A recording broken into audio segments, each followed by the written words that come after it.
물건이든 생물이든 모든 존재에는 그 고유의 특징이 있습니다. 그리고 그 고유의 특징은 다른 존재와 자신을 구별해 주죠. 예를 들어서 사람과 침팬지를 보면 사람은 사람이라고 하고 침팬지는 침팬지라고 하죠. 그런데 이 연구 결과를 보면 최근에 어떤 몇 년 사이의 연구 결과를 보면 사람과 침팬지의 유전자 일치율이 98.5에서 99.4%까지 이른다고 합니다. 사람과 침팬지의 유전자 차이는 1.5에서 한 0.6 정도밖에 차이가 나지 않는 것이죠. 유전자 정보로만 본다면 사람과 침팬지는 거의 차이가 없습니다. 그래서 진화론을 또 이야기하는 것이겠죠. 그런데 우리가 다 알다시피 사람과 침팬지는 전혀 다릅니다. 그것은 미세한 유전자의 차이가 사람과 침팬지를 전혀 다른 존재로 만들고 있기 때문이죠. 약간의 차이로 사람을 사람이라 부르고 침팬지를 침팬지라고 부르는 것입니다. 그 약간의 차이를 무시하고 1.6% 정도밖에 차이 안 나네, 0.6% 정도밖에 차이 안 나네, 그렇게 이야기하면서 그런 차이를 무시해버리고 사람을 침팬지라고 부르고 침팬지를 사람이라고 부르는 경우는 어떤 경우에도 없습니다. 사람은 사람이고 침팬지는 침팬지인 것이죠. 그리고 같은 사람 안에서도 각 개인은 다 구별이 됩니다. 똑같은 사람은 한 명도 없는 것이죠. 쌍둥이라고 할지라도 형은 형이고 동생은 동생입니다. 쌍둥이라고 형이 동생이 될 수 있는 것도 아니고 동생이 형이 되는 것도 아니죠. 그건 역시 모습은 똑같다 할지라도 어쨌든 형을 형이게끔 하는 어떤 특징이 있고 동생을 동생이게끔 하는 그 특징을 가지고 있기 때문입니다. 그래서 쌍둥이라 할지라도 동생, 형 또 구별해서 또 이름을 부르는 것입니다.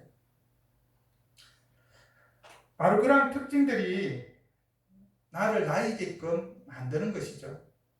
이 사람이라고 하는 종 안에서 나를 나이게끔 해주는 또 특징이 있는 것입니다.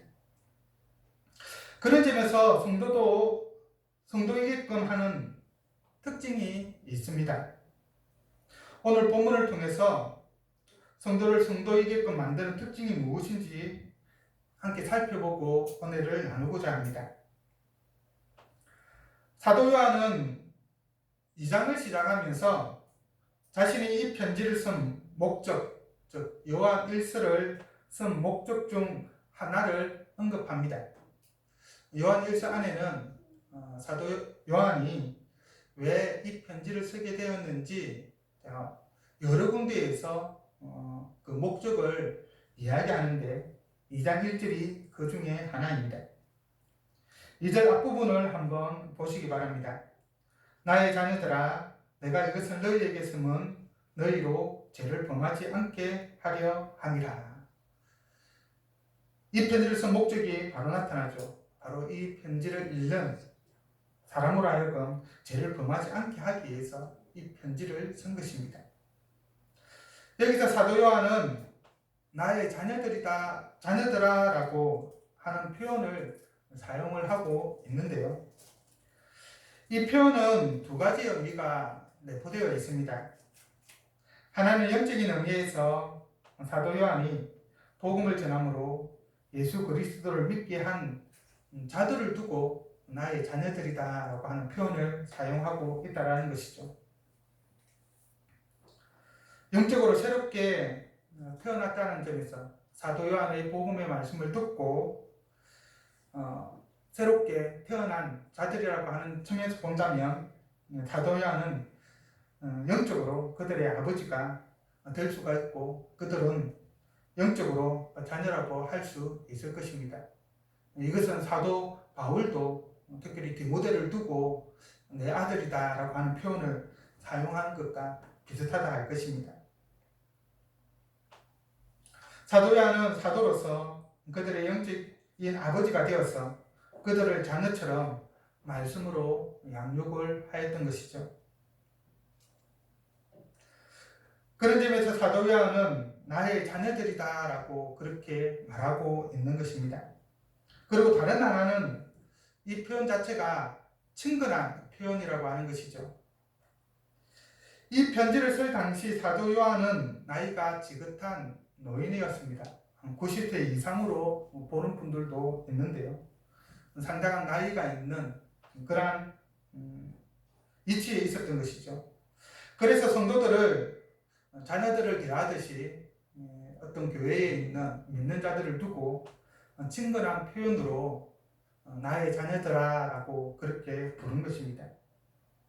그런 점에서 보면 나의 자녀들아 라고 하는 이 표현은 성도들이여 라고 하는 의미와 일맥상통한다라고 할 것입니다.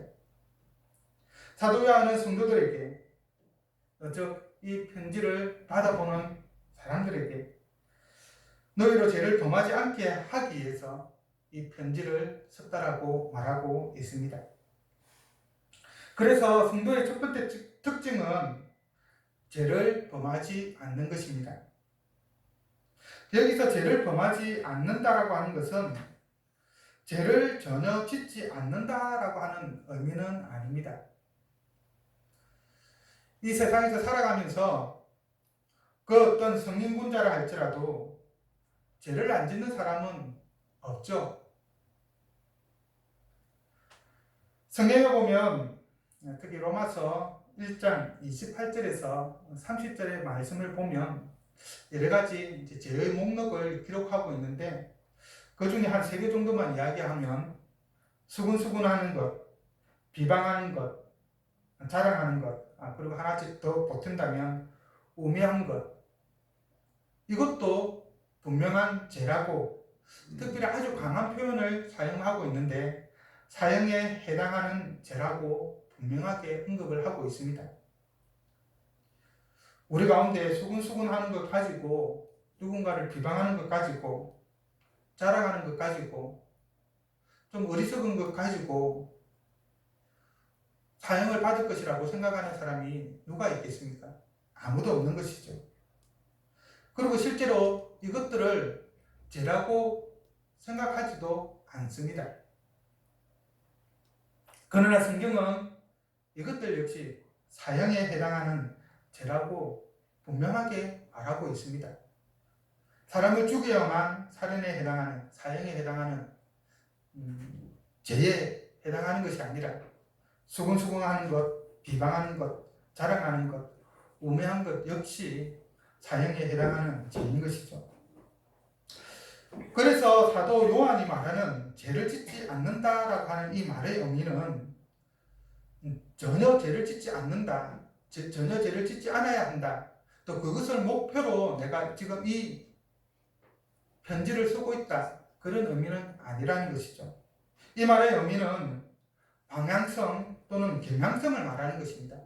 우리가 성도로서 어떠한 방향성을 가지고 살아가야 되는가, 어떠한 경향성을 가지고 살아가야 하는가, 그것을 말해주는 것이죠.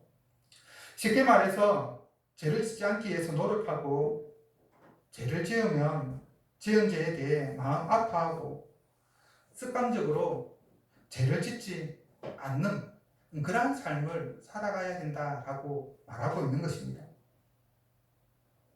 여하튼 성도의 특징이 죄를 짓지 않는 것이라고 할지라도 아무리 죄를 짓지 않기 위해 노력한다고 할지라도 죄를 안 지을 수는 없죠. 앞에도 언급했지만 이 세상이 존재하는 한 우리에게는 여전히 죄악된 본성이 남아있고 악의 세력이 여전히 이 땅 가운데에서 활약하고 있으며 그 악한 영향력을 여전히 발휘하고 있기 때문에 우리는 그 영향을 받아서 이 땅 가운데에서 죄를 지을 수밖에 없습니다. 그렇다면 죄를 짓는 순간 또는 죄를 지을 때마다 성도라고 하는 우리의 신분, 우리가 받은 그 구원이 사라지는 것일까요? 더 이상 성도가 아니게 되는 것일까요? 죄를 짓는 그 순간 천국에서 멀어져 지옥에 가게 되는 것일까요? 절대로 그렇지 않습니다. 그것을 알 수 있는 것이 사도 요한이 그 다음에 아버지 앞에서라고 하는 말에서 볼 수가 있는 것이죠. 우리가 죄를 범한다 하더라도 예수 그리스도로 말미암아 구원받은 우리들은 하나님을 아버지라 부르고 있다라는 것입니다. 우리의 신분은, 우리의 구원은 변하지 않습니다. 하나님과 우리의 관계는, 아버지와 자녀의 그 관계는 변함이 없는 것이죠.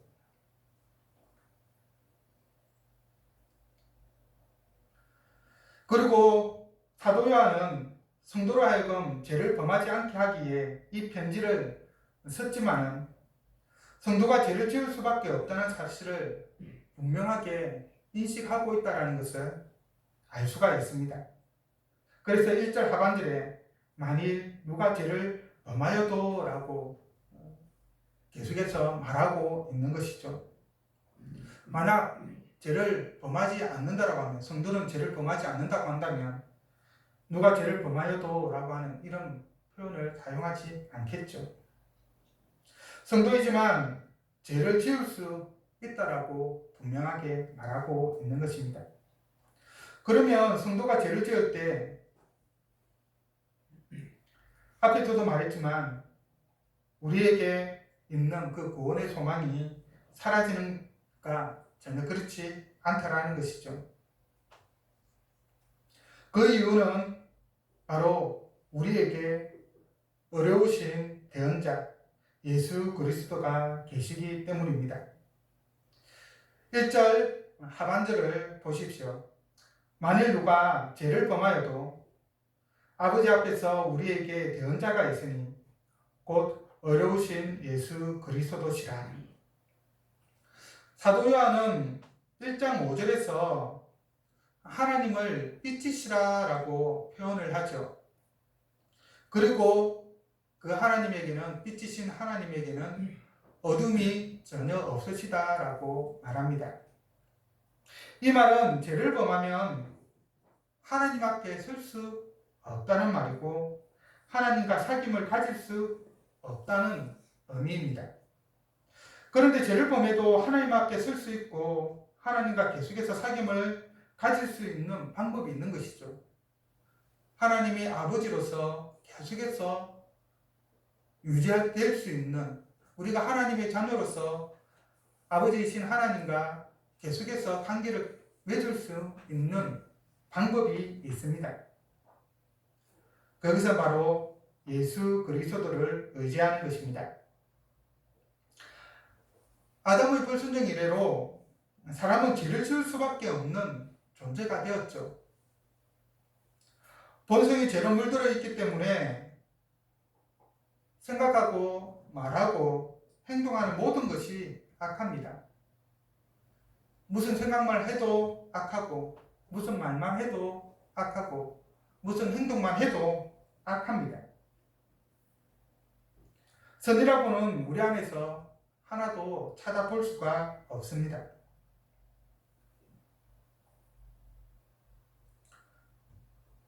문제는 이 죄를 우리 힘으로는 깨끗하게 할 수 없고 해결할 수 있는 방법이 없다는 사실입니다.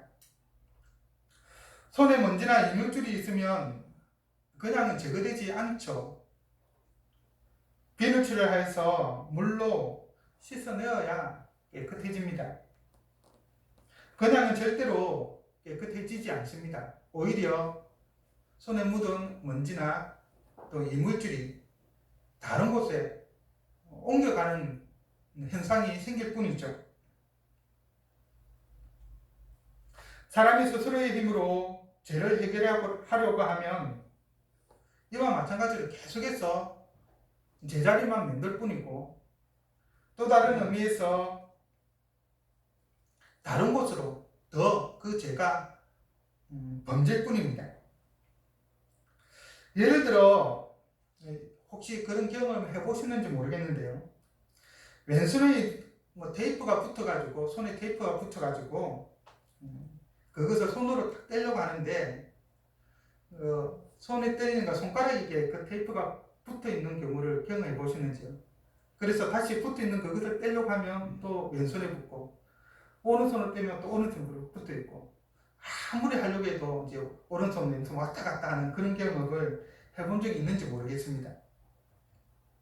죄라고 하는 것이 마찬가지라는 것이죠. 인간 스스로의 힘으로는 죄를 없애려고 하면 없어지는 것이 아니라 이리 왔다 저리 왔다 계속 그렇게 하는 것이죠. 여전히 죄는 죄로 남아있는 것입니다. 결코 인간의 힘으로는 죄를 없앨 수가 없는 것이죠. 그렇기 때문에 예수님만을 의지해야 합니다. 예수님은 하나님 앞에서 우리의 대언자가 되어주십니다. 여기서 대언자라고 하는 이 말은 한자어로 풀어보면 대신해서 말해주는 사람이죠. 내가 말해야 될 것을 내가 말하는 것이 아니라 바로 옆에 있는 사람이 대신해주는, 나의 모든 권리를 다 가지고 말해주는, 그래서 이 사람의 말은 곧 나의 말이 되는 그런 것을 두고 대언자라고 이렇게 사용을 하고 있는데요.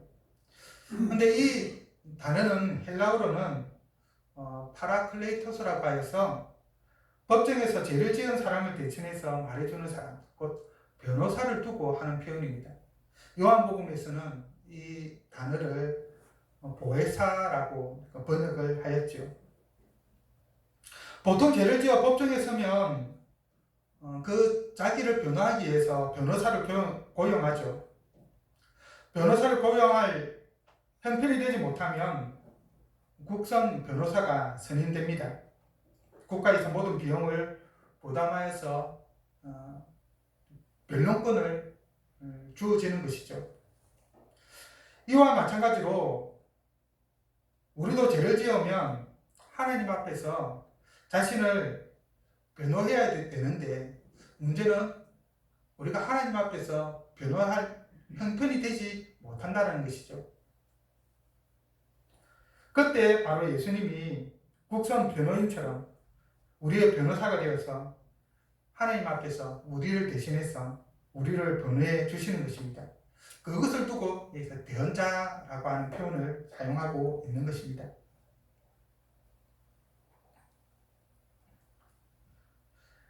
그리고 예수님이 하나님 앞에 설 수 있는 것은 바로 그 예수님이 어려우신 분이기 때문입니다. 모든 사람은 죄가 있어서 하나님 앞에 설 수가 없습니다. 거룩하신 하나님 앞에, 빛이신 하나님 앞에 죄가 있는 존재는, 어둠이 있는 존재는 설 수 없지만, 예수님은 죄가 없으시기 때문에 하나님과 동일한 빛이시고 또 그 안에는 어둠이 없으시기 때문에 하나님 앞에 서셔서 바로 우리를 위해서 변호해 주실 수 있는 것이죠. 예수님의 우리를 변호하시는 것은 예수라고 하는 그 이름의 뜻대로 그가 우리의 구원자가 되시기 때문입니다. 구체적으로 예수님은 어떻게 우리의 구원자가 되시고 또 우리의 대언자가 되십니까? 2절에서 사도 요한은 그는 우리의 죄를 위한 화목제물이니 우리만 위할 뿐 아니요 온 세상의 죄를 위하심이라 라고 말합니다. 여기서 화목제물은 죄 용서를 위해 드리는 제물을 의미합니다. 하나님과 원수가 되었는데 그 원수된 관계를 풀기 위해서 드리는 제물이라고 하는 의미가 화목제물이라고 하는 의미 안에는 들어가 있습니다. 이는 구약의 제사용으로서 예수님이 오시기 전까지 하나님의 백성인 이스라엘은 그들이 지은 죄에 대해서 하나님 앞에 용서를 받기 위해서 속죄제를 드렸는데, 그때 사용하는 용어가 바로 이 화목제물이라고 하는 용어입니다. 구약에서는 속죄제로 번역을 하였고, 지금 여기 요한복음에서는 화목제물이라고 번역을 하고 있는 것입니다.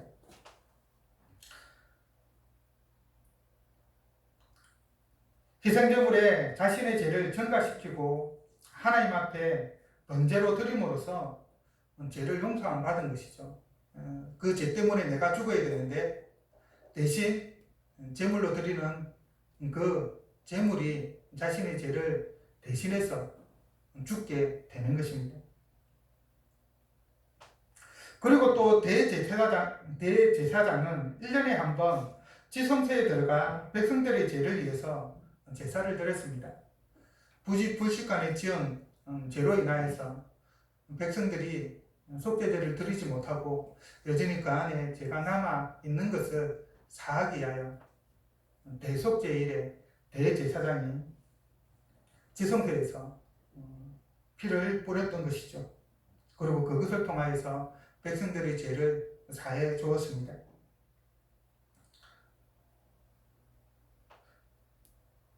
그래서 예수님이 화목제물이라고 하는 이 말은 우리의 모든 죄를 용서하시기 위해서 자기 자신이 희생제물이 되셨다라고 하는 말입니다.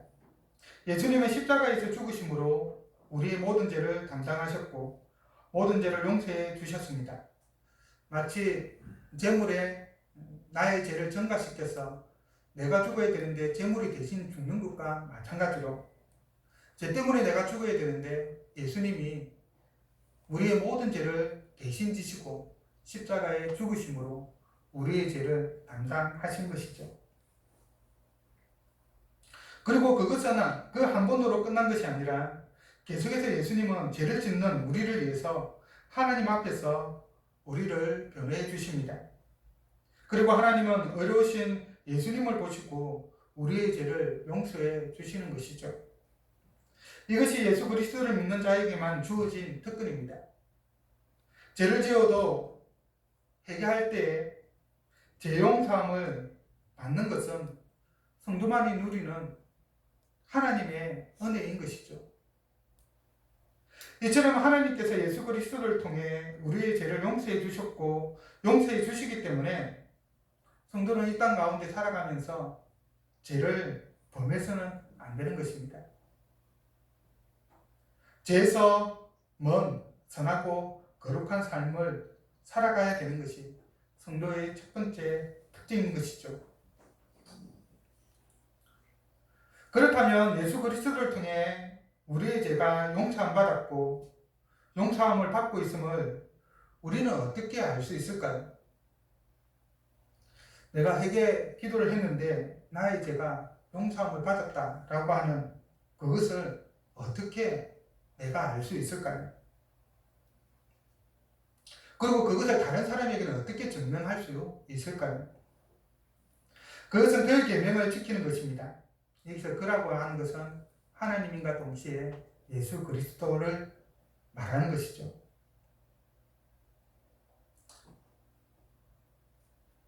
그리고 그 계명은 바로 내가 너희를 사랑한 것처럼 너희도 서로 사랑하라 라고 말씀하셨던 새 계명으로 제자들에게 주었던 우리에게 주었던 그것을 말합니다. 그래서 참 성도의 두 번째 특징은 바로 예수 그리스도께서 말씀하셨던 새 계명을 지키는 것.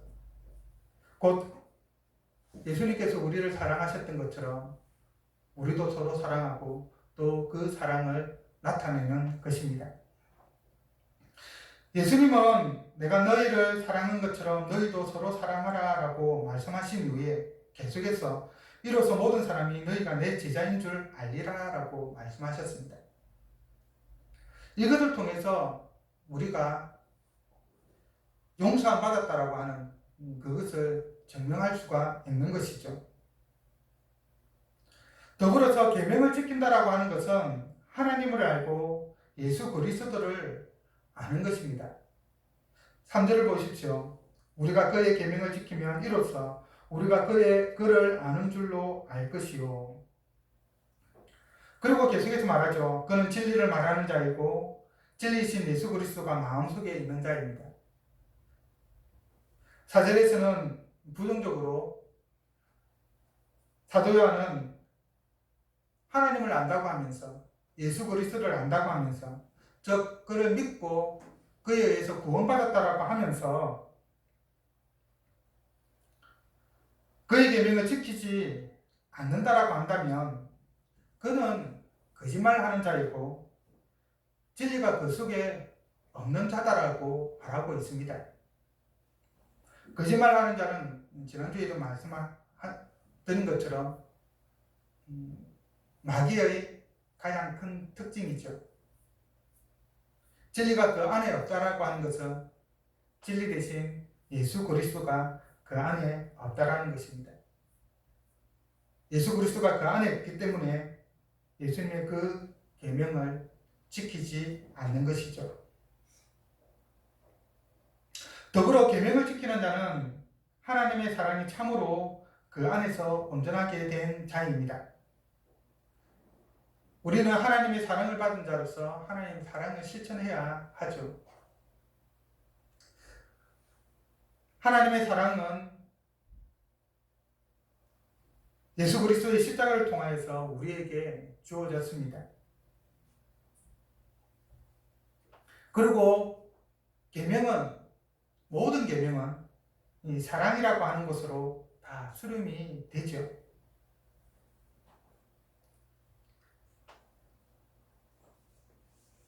사랑은 모든 계명의 완성입니다. 모든 계명은 사랑으로 수렴됩니다. 그래서 사도 바울은 갈라디아서 5장 14절에서 온 율법은 내 이웃 사랑하기를 내 자신같이 하라 하신 한 말씀에 이루어졌나니라고 하셨습니다. 그래서 계명을 지킨다고 하면서 하나님과 이웃을 사랑하지 않는다고 한다면 그 계명을 지키지 않는 것이죠. 아무리 모든 계명을 우리가 알고 있는 계명을 다 지킨다 하더라도 이웃을 사랑하지 않는다면, 하나님을 사랑하지 않는다면 온전히 그 계명을 지켰다라고 말할 수 없는 것입니다. 사도 바울이 말하는 것처럼 사랑할 때 온 계명을 다 지킨 것이 되는 것입니다. 왜냐하면 모든 계명은 사랑 안에서 온전하여지기 때문입니다. 계명을 지킨다고 하면서 하나님과 이웃을 사랑하지 않는다고 한다면 그는 계명을 지키지 않는 것이고 앞에서 말씀드렸던 것처럼 거짓말하는 것이고 진리 가운데 행하는 것이 아니게 되는 것이죠. 또한 계명을 지키는 자는 예수 그리스도 안에 있는 자입니다. 그 안에 거하는 자들은 그의 말씀을 따라서 행하겠죠.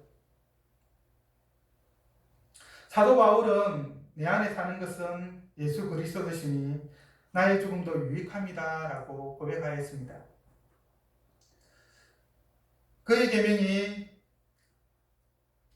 계명을 지키는 자는 곧 예수 그리스도가 그 안에 있는 자인데 나의 원대로 살아가는 것이 아니라 예수 그리스도께서 원하시는 삶을 살아가는 것을 말합니다. 내가 가고 싶은 대로 가는 것이 아니라 예수 그리스도께서 지시하는 그 방향을 따라서 그 길을 따라서 가는 것이죠. 그래서 설사 그것이 죽음의 길이라 할지라도 가감히 걸어가는 자라고 할 수 있을 것입니다. 또한 예수 그리스도 안에 사는 자는 예수님이 행하신 대로 자기도 행하는 자입니다.